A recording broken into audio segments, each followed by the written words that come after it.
पहले जेडीयू को 33 सीट पर नुकसान हुआ था। तो ये एक बड़ा चेंज होगा क्योंकि इस बार एलजेपी साथ में लड़ रही है। तीसरी बात, बिहार में इस बार नए प्लेयर प्रशांत किशोर की एंट्री हो गई है। उधर ओवैसी पिछली बार से भी ज्यादा एक्टिव बिहार में दिख रहे हैं। तो भाई अगर उधर आप मान के चल रहे हैं कि एनडीए का जो वोट कटा था चिराग पासवान की वजह से, वो नहीं कटेगा क्योंकि चिराग पासवान इस बार साथ में लड़ रहे हैं, तो भाई लेकिन फिर सवाल है प्रशांत किशोर किसका वोट काटेंगे, और उधर ओवैसी महागठबंधन के मुस्लिम वोट काटेंगे कि नहीं काटेंगे। आप सुनिए बिहार चुनाव को लेकर ओवैसी और प्रशांत किशोर जैसे जो प्लेयर्स हैं जिनको अभी लोग कह रहे हैं कि अरे ये तो डिसरप्टर हैं, वो क्या क्या कह रहे हैं, कैसे असदुद्दीन ओवैसी खुला मुस्लिम कार्ड खेल रहे हैं, इमोशनल कार्ड खेल रहे हैं। एक बार सुनिए जरा, फिर आगे की बात बताता हूं।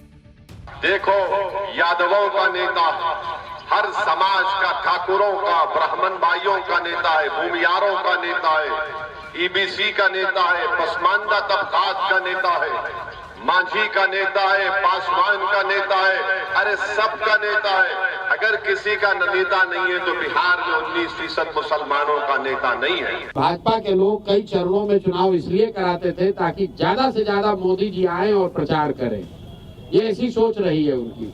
मैं भी उस दल के साथ काम मैंने किया है और हम लोग जानते हैं, इसीलिए ऐसे 8-8, 9-9 चरण में चुनाव कराए जाते थे कि ज्यादा से ज्यादा मोदी जी की सभाएं हो सके। अब कहीं न कहीं भाजपा ने भी मान लिया है कि भैया मोदी जी कितना भी सभा कर ले उससे परिणाम बदलने वाला नहीं है, इससे अच्छा है भैया 2 ही चरण में कराकर खत्म करो। ओवैसी और प्रशांत किशोर जैसे एक्स्ट्रा प्लेयर क्या कह रहे हैं, पिछले चुनाव से अब तक के चुनाव में बिहार में क्या बदला है वो तो आपने देख लिया, लेकिन अब बिहार का चुनाव जिस माहौल में हो रहा है वो भी आपको ध्यान में रखना होगा। 5 महीने पहले ही ऑपरेशन सिंदूर हुआ, 15 दिन पहले जीएसटी रिफॉर्म हुआ है, एसआईआर की प्रक्रिया के बाद यह चुनाव होने जा रहा है। तो इसलिए मैं कह रहा हूं कि बिहार चुनाव जो है उसे मदर ऑफ ऑल इलेक्शन इसीलिए कहा जा रहा है क्योंकि बड़े बड़े लोगों के बड़े बड़े टेस्ट होने हैं। और इसी बीच में यह भी देखिए कि वोट चोरी का नाम लेकर राहुल गांधी और इंडी गठबंधन ने खूब माहौल बनाया, इसे भी बिहार चुनाव का एक मुद्दा बनाने की कोशिश की गई। लेकिन आज की डेट में इस मुद्दे की ज्यादा कोई चर्चा नहीं है। बिहार में आराम से एसआईआर हो गया, इलेक्शन की डेट भी आ गई, लेकिन ना राहुल गांधी अब कुछ वोट चोरी पर बोल रहे हैं, ना इंडी गठबंधन या तेजस्वी यादव बोल रहे हैं।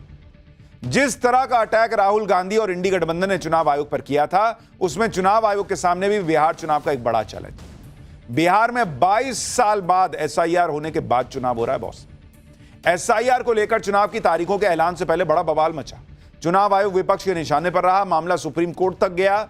इसलिए बिहार में चुनाव की तैयारियों को लेकर चुनाव आयोग ने भी अपनी तैयारियां पुख्ता की। चुनाव आयोग कह रहा है कि वोटर वेरिफिकेशन के बाद बिहार के कुल 7 करोड़ 43 लाख मतदाता हैं, इसमें से 14 लाख फर्स्ट टाइम वोटर हैं। पोलिंग बूथ पर लंबी लाइन ना हो इसके लिए हर पोलिंग बूथ पर 1200 मतदाता की संख्या तय कर दी गई है कि उससे ज्यादा एक पोलिंग बूथ पर मतदाता होगा ही नहीं। बिहार में कुल 90,712 पोलिंग बूथ होंगे, हर बूथ पर औसत 818 वोटर का अनुमान है। मतदाता पोलिंग बूथ तक मोबाइल ले जा सकेंगे, पोलिंग बूथ के बाहर ही मोबाइल जमा करने की सुविधा मिलेगी।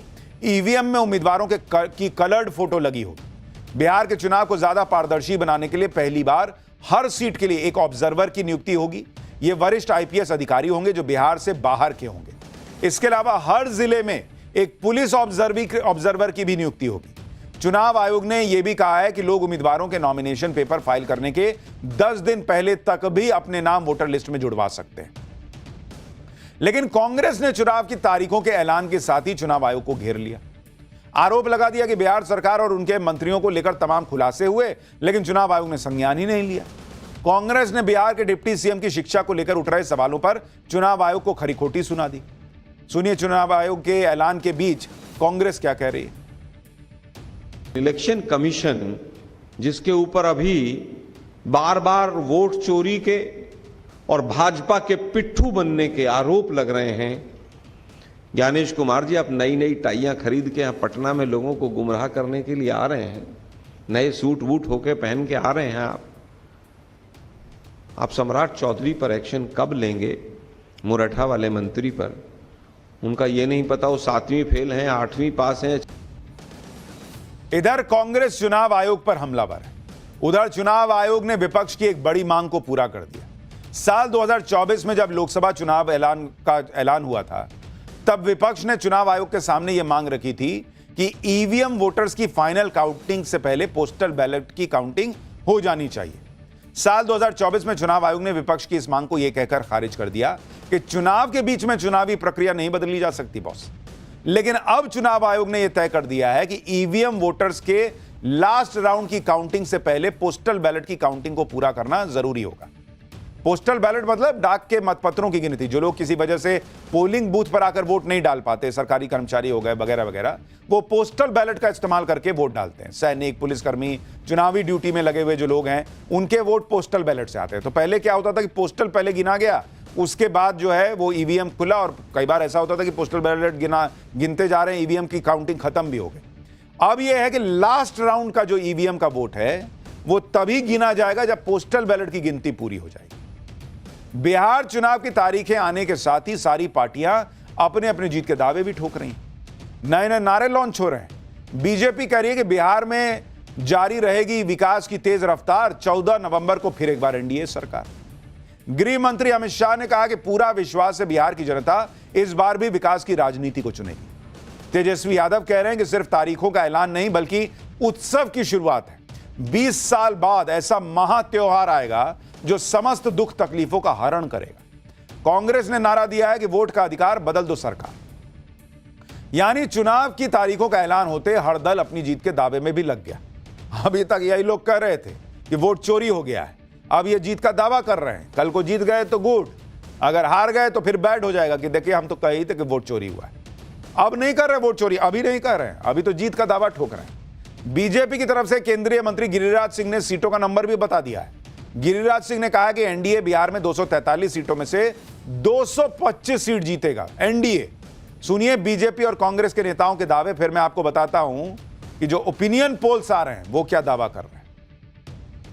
2025 में 225 ये मेरा टारगेट है और ये टारगेट हम पूरा करेंगे। बिहार की जनता इन्हें नकार चुकी है। 2010 में जैसे ये 20-22 सीट पर अटक गए थे उससे भी कम जाएंगे। जिस तरह से राहुल गांधी जी लगभग 1 साल से बिहार में एक्टिव है और खुद सड़कों पे उतरे हैं, तो लोग भी बहुत उम्मीद से कांग्रेस को भी देख रहे हैं, महागठबंधन को देख रहे हैं। शिक्षा, चिकित्सा सब बर्बाद हो चुका है।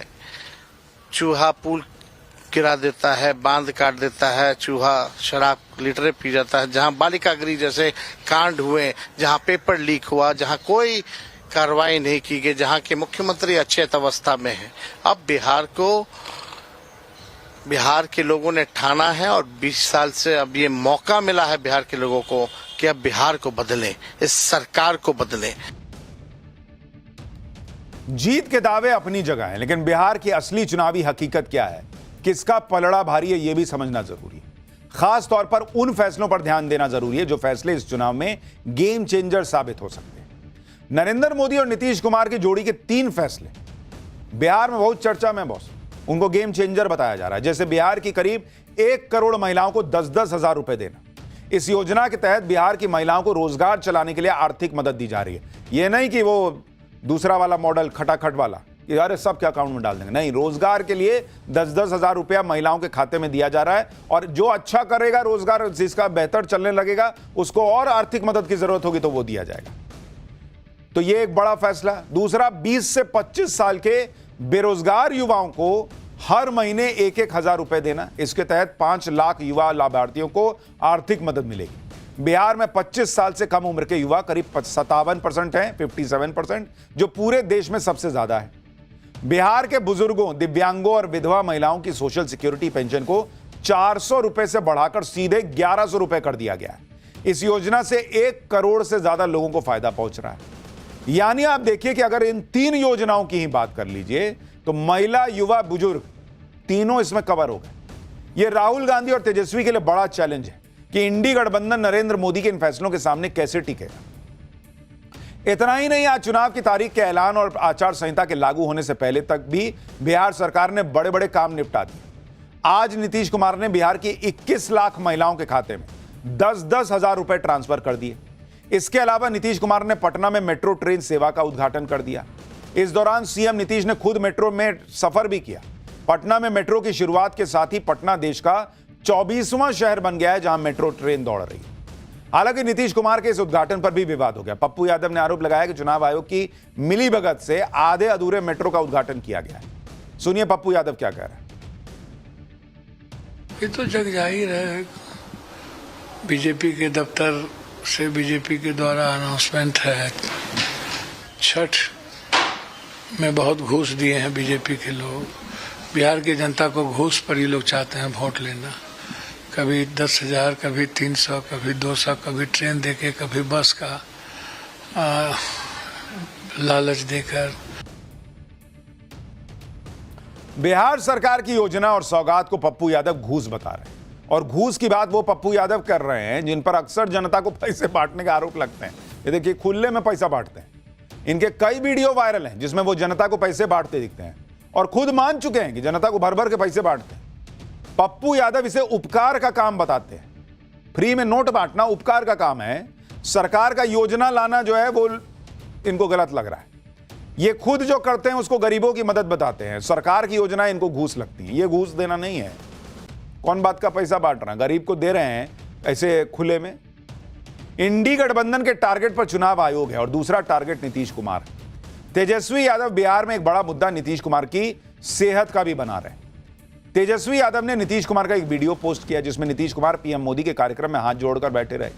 तेजस्वी यादव ने आरोप लगाया कि एक प्रदेश के मुख्यमंत्री को इस दयनीय स्थिति में देख के आपको कैसा लग रहा है, क्योंकि वो ऑनलाइन प्रोग्राम है तो उसमें देखिए वो नीतीश कुमार शायद स्क्रीन पर देख के हाथ जोड़ रहे हैं, तो उसी का तेजस्वी यादव मजाक बना रहे हैं कि क्या अजीब हरकतें करते माननीय मुख्यमंत्री जी, आपको मानसिक रूप से स्वस्थ दिखाई दे रहे हैं क्या? बिहार में पहली बार प्रशांत किशोर भी अपनी किस्मत आजमा रहे हैं। इसके अलावा अरविंद केजरीवाल की आम आदमी पार्टी भी पहली बार बिहार विधानसभा चुनाव लड़ने जा रही है। आम आदमी पार्टी ने पहली लिस्ट भी जारी कर दी है। केजरीवाल बिहार में कितना बड़ा फैक्टर है वो भी आपको बता देता हूं। बिहार में अगर आप देखिएगा आम आदमी पार्टी, जरा इसका हाल भी देखिए। बिहार में केजरीवाल की आम आदमी पार्टी जो है, इसका अगर आपको हाल बताओ, 2014 में जो लोकसभा चुनाव हुआ था उसमें कितने सीट पे लड़ी थी ये आम आदमी पार्टी? लड़ी थी 39 सीट, 39 सीट पर। और इनको जो वोट मिला था, वोट प्रतिशत, वो था 1%। 1% वोट मिला था। एक भी विधानसभा सीट पर ये लीड भी नहीं ले पाए थे। फिर ये 2019 में भी लड़े कि ना, अभी कैसे मान जाएंगे जी, अभी 2019 में भी लड़ेंगे। लोकसभा में लड़े, तब विधानसभा में अभी तक नहीं लड़ते, विधानसभा में पहली बार लड़ रहे हैं। तब विधानसभा में ये 3 सीट पे लड़े कि ना, इस बार कम पे लड़ते हैं, बढ़िया करें। और इनका जो वोट प्रतिशत आया था वो था 0.06%, 0.1% से भी नीचे बॉस, 0.1। अपने ही घर के 4 लोग, जो 3 लोग खड़े हुए होंगे, वो घर के लोगों को भेजेंगे, जाओ तुम तो दे दो यार। फिर 2020 में कोरोना का हवाला देकर विधानसभा चुनाव में उतरे ही नहीं। और 2024 का बिहार लोकसभा चुनाव भी आम आदमी पार्टी ने नहीं लड़ा। अब ये कह रहे हैं कि नहीं, हम विधानसभा चुनाव लड़ेंगे। देखिए, अभी 1.1% वोट नहीं आए लोकसभा में। उधर प्रशांत किशोर केजरीवाल के साथ एक फैक्टर बिहार में ओवैसी भी है। ओवैसी